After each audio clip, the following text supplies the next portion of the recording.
Well, I think we're live then. Okay, I believe it.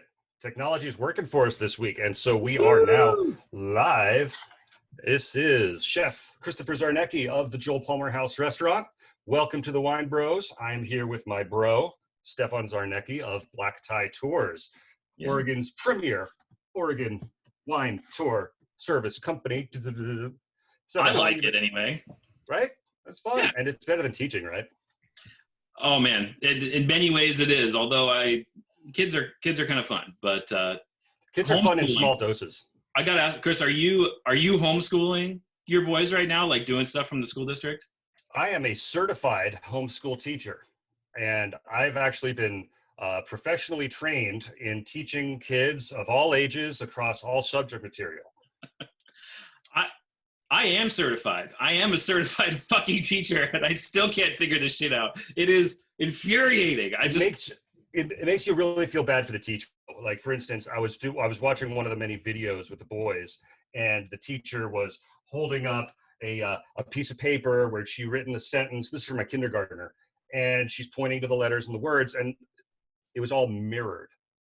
Oh. And so here I am trying to explain to my 5-year-old, okay, no, don't worry, it's just a video, and she's new to this too, so it made me feel bad for the teachers because they all of a sudden got thrust into this also. Oh yeah, no, I don't envy them at all. It's not the teacher's fault. It's the situation.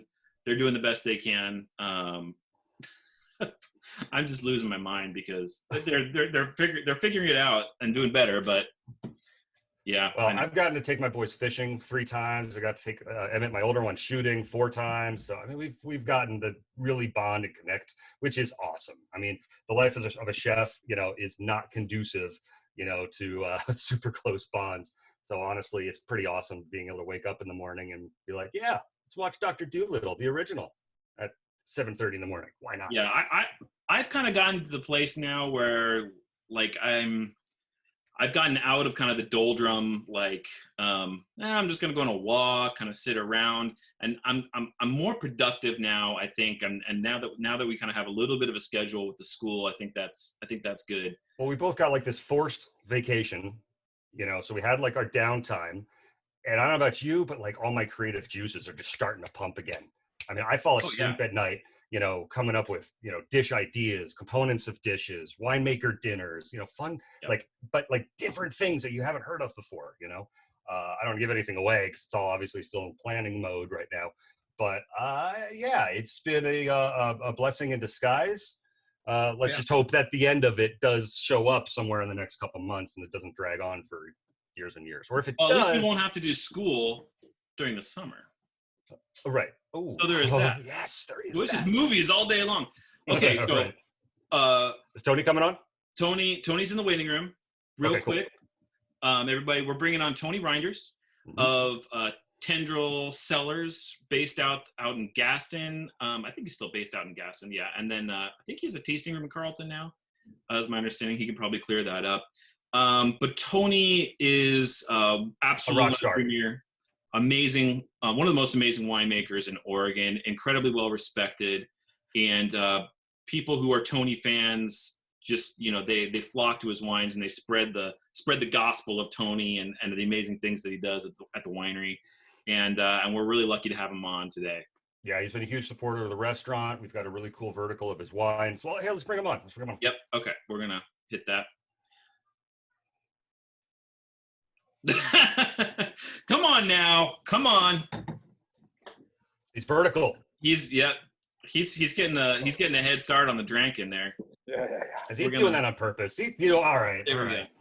He was doing the whole "I'm not touching you" thing, during our tech test beforehand, making sure we were connecting. Tony, how's the weather where you're at? Oh, it's incredible. It's like 80 degrees and sunny. I just saw a giraffe walk by. It's incredible. Ah, so you're in Hawaii there. too, huh? Yeah. Well, yeah, I guess Hawaii doesn't have giraffes. Yeah, that's one thing I love to tell my friends from out of state. It's that, yeah, you get every single weather pattern in Oregon on the same day. So I'm in Sherwood, Stefan's in Newburgh, and you're in where, Tony? Forest Grove. Gotcha. Yeah, I just got to Hawaii yesterday, and boy, are my arms tired. No, oh, man. Horrible. I know myself. Whisked away to Delaware. Okay. Well, Tony, we've got the first one we've got in our glass is this little white Pinot Noir there, right? Called the Pretender. Where's that name come from? Well, it's one of my, I guess, pastimes is coming up with names for wines, and I don't know. I just thought it was kind of cool since Pinot Noir is actually a red grape.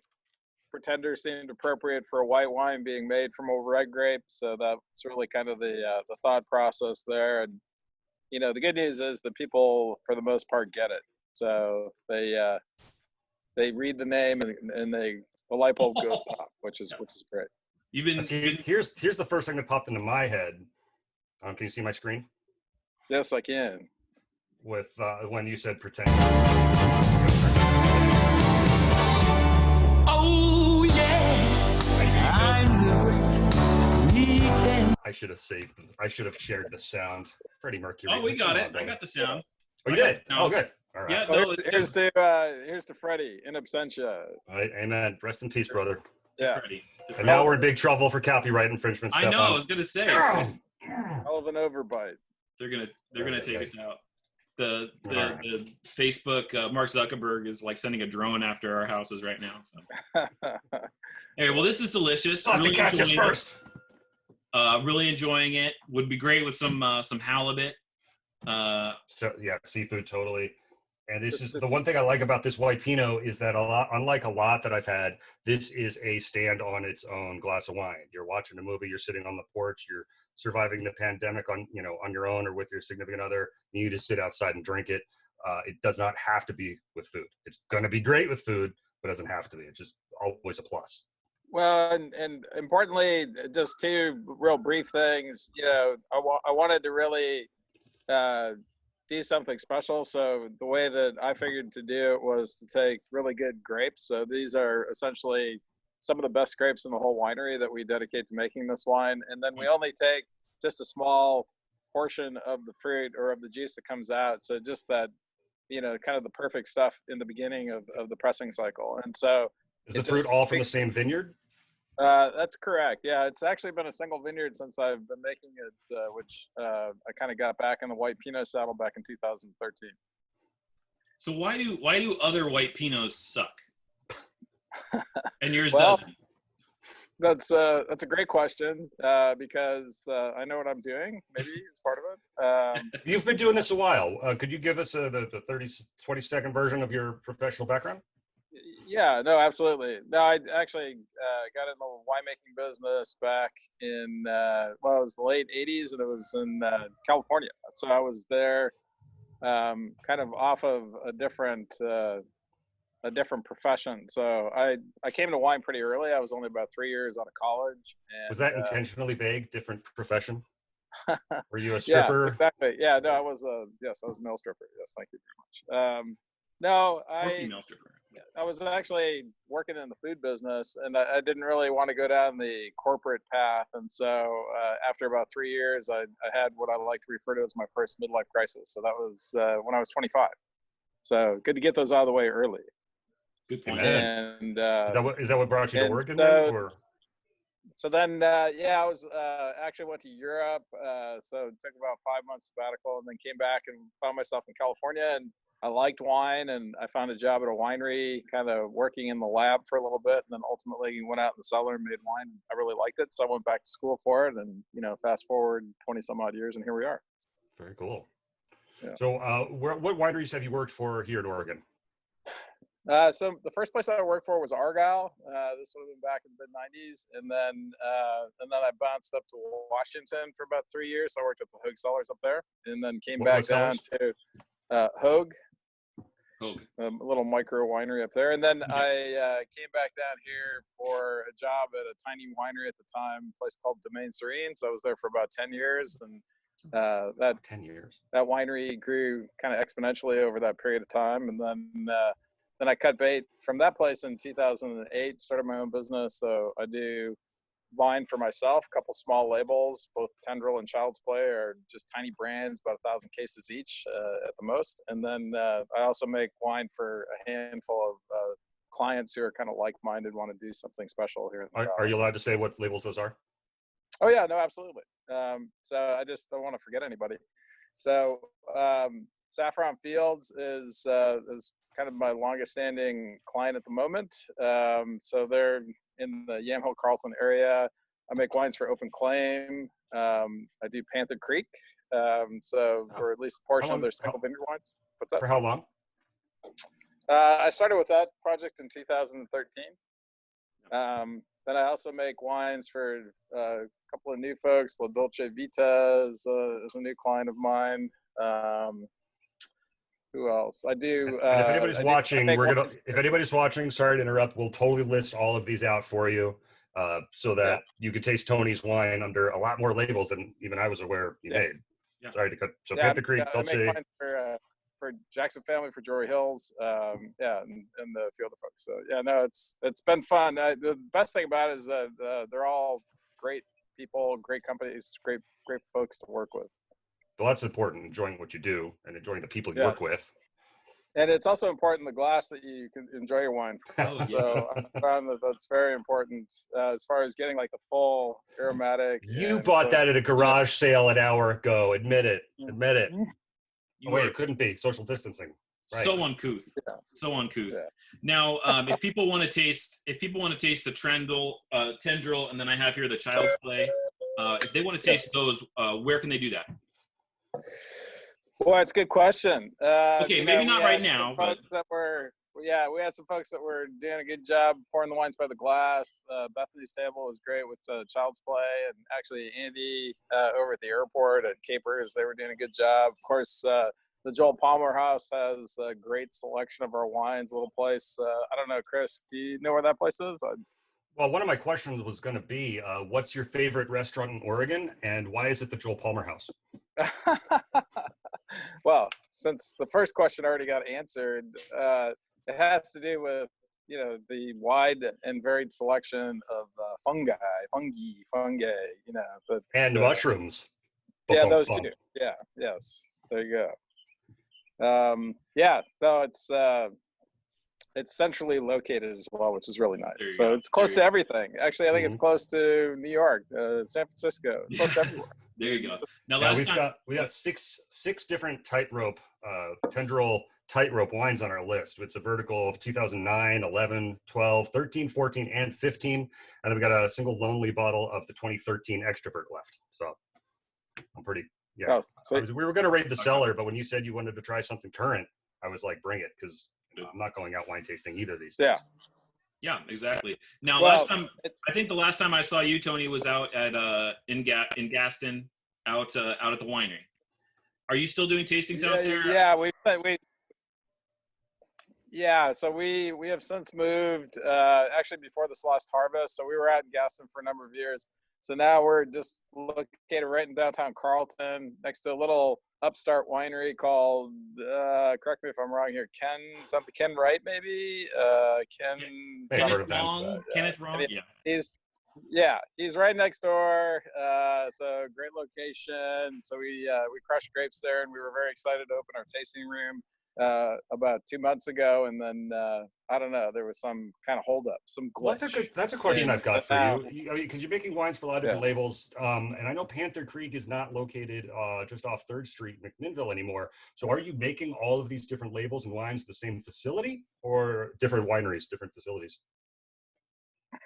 Yeah, so the wineries that I mentioned and a couple that I forgot, so everybody is kind of, well, all of those brands, I should say, are made at our facility in Carlton. So it's a small winery, but, almost everyone's making small quantities of wine. So it all kind of works out, between Tendril, Child's Play, and everybody else, we're making somewhere between 8 and maybe 10,000 cases of wine, which is actually a very small winery production footprint, if you will. But we're very efficient. And then importantly, for Tendril and most of our client wines, we're doing something kind of unusual, which is leaving our wines in barrel for close to 18 months before we actually bottle. And that allows the wines to really kind of come into their own and just be delicious right out of the gate. Absolutely. Yeah, following up on Stefan's question, could you taste all of the, if we weren't shut down due to pandemic, could you taste all of those wines in the tasting room or just certain labels?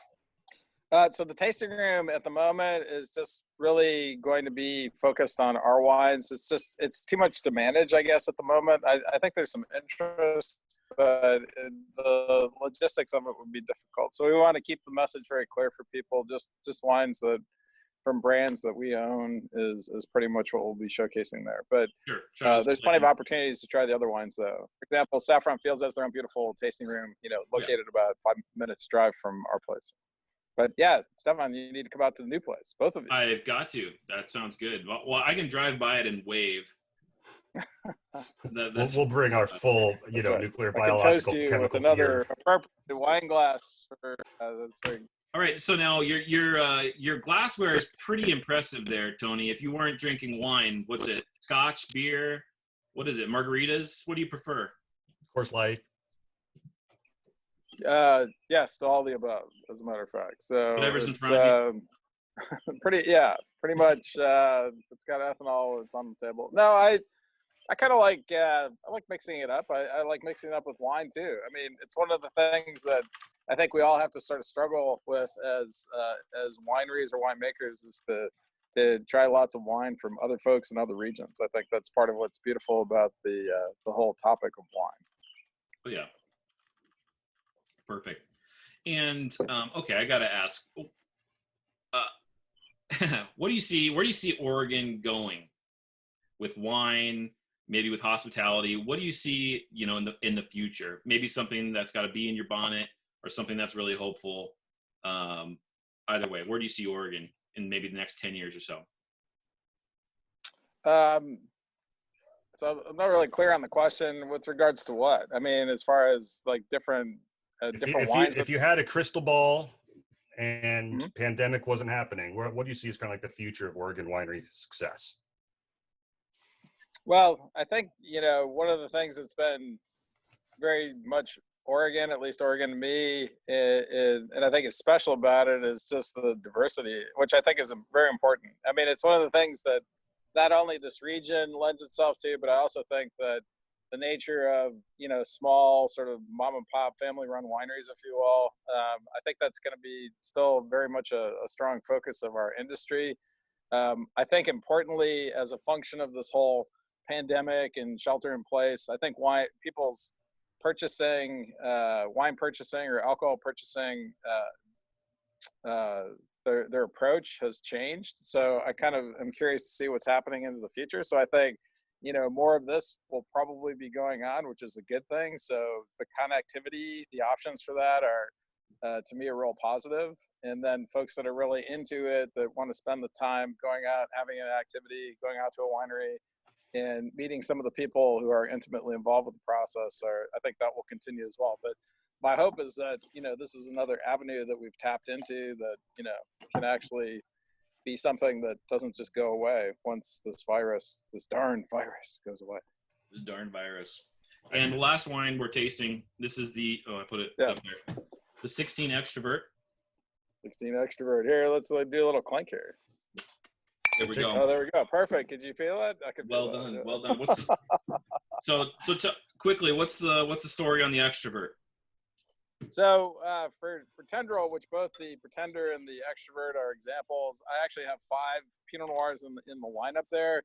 And curiously, it was kind of a 6-year endeavor to come up with the 5 different offerings. And I knew I just wanted to create something different than what I had done before in my previous lifetime working for other wineries. And so it's come together as kind of this cool compilation.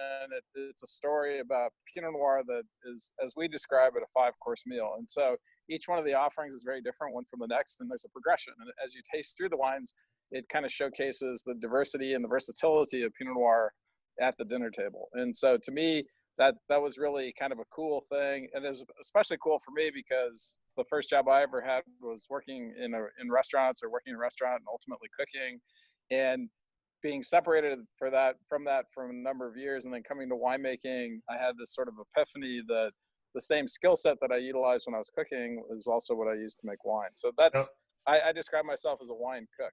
Now, one question I've got for you is, you've got the extrovert, you got the all of your wines, your Pinots under the Tendril label, none of them are single vineyard designates. Could you, none of them are all just this one site. You've got some winemakers, who do almost exclusively single vineyard. All the wine comes from this spot, but all of your wines, the grapes come from different parts of the valley. Could you explain your philosophy behind that? No doubt. And as a matter of fact, I'll just correct you real briefly. One of the 5 actually I designate as a single vineyard offering, but importantly, it's a rotational offering, meaning we select what we think is the best and the most compelling expression from a single site in that year, and then that is our single vineyard offering. So over the last 7 or 8 years, I think we've had 4 or 5 different vineyards that have qualified for that designation. But that was, I'm glad you bring up that point, Chris, because that was a very conscious effort on my part. I didn't want to have the heavy reliance on the single vineyard model, if you will, because that's what virtually everyone else is doing. And to me, to actually step back and put my creative hat on and really challenge myself to come up with a lineup that hadn't been done before was really the challenge. And so I welcomed it, and I think we've been able to capture most of what I had wanted to at the beginning of at the onset of this challenge. Very awesome. Thank you. I feel like this is one of those interviews that could go on for a long time. Well, you're a wealth of information. You're a very talented winemaker. You're not as good looking as Stefan and I, but not a bad looking dude. And, but we also want to keep these interviews on the shorter side. So really want to thank you for coming on. Definitely thank you for the wines for us to taste as well.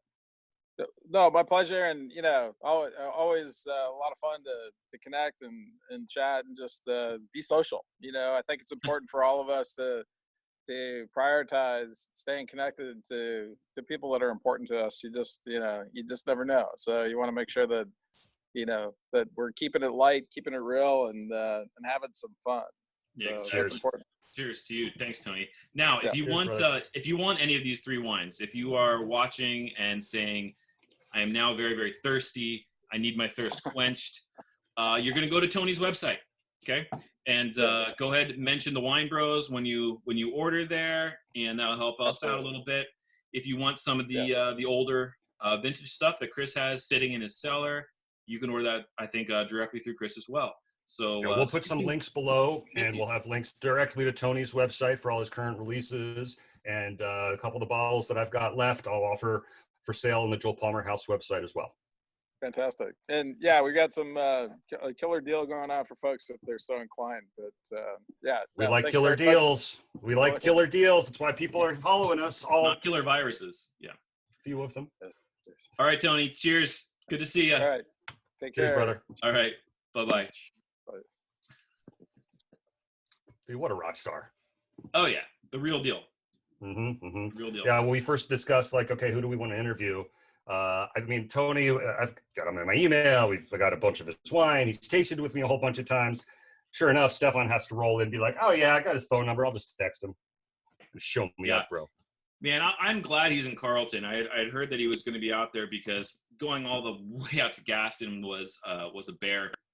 And so we took a few guests out there, and of course they had a great time, but there's so many good choices, but being right there in Carlton is going to be a huge advantage for, tourism wise, getting people who are visiting to taste those wines. So I think that's a win. I can't wait till we open back up out here. Yeah, Carlton's a great town. If you're not from Oregon, you don't know where Carlton is. It's literally this town right in the middle of wine country that is sprung up entirely around tasting rooms. So you can walk from tasting room to tasting room to tasting room, hopefully tasting and spitting, being responsible, all in one tight little area. It's great. Yeah, absolutely. Speaking of the wine country, we're still not open. The wineries are not open yet. You can go pick up wine at wineries, but if you want wine delivered, some of the wineries are doing that. we started doing a little program, Chris and I working together on getting wine to you. So if you need wine, we will put a link. Emphasis on the word need. Yes, need wine. We're gonna put a link in the comments where you can basically fill out a short little form saying, you know, what kind of wine you're after, how much you want, and how much you want to spend. And Chris and I will work together, put together a little care package for you. Delivery to the Portland area is free for 12 bottles or more, and we will get that to you if you. And they'll be delicious Oregon wines to your specifications. So and if you've got requests on which wines we should taste, which winemakers we should talk to, maybe which dishes from the Joel Palmer house we might offer for to go, let us know in the comments. Email us. We're starting a YouTube channel as well, where you'll be able to see all these videos, and all the links will be there as well. So reach out, give us a thumbs up, a like, subscribe button, all that techno, internet, social media stuff, and stay in touch, because whether this thing lasts a month or another year, we're going to be here tasting the wine so that you don't have to think too hard about it. All right. Well, and on that note, cheers, my brother. Cheers. Chink, and chink. I will see you again soon. Have a great night. Drink well.